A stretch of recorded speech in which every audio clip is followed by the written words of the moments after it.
How to install your vendor deps for YGSL and also for YGSL betas.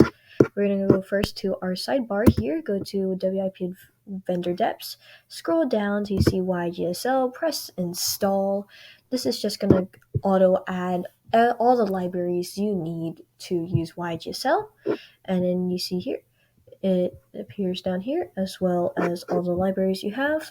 Now you're going to go to your icon, you're going to go manage vendor libraries, you're going to go check for updates online, and we are going to check both of these. And you see here, you can click on the YGSL, and that's how you're going to access the beta. Press OK. It's going to build. Looks like it's already building. Build successful. Let's see if it actually changed anything. Check for updates online. No new updates.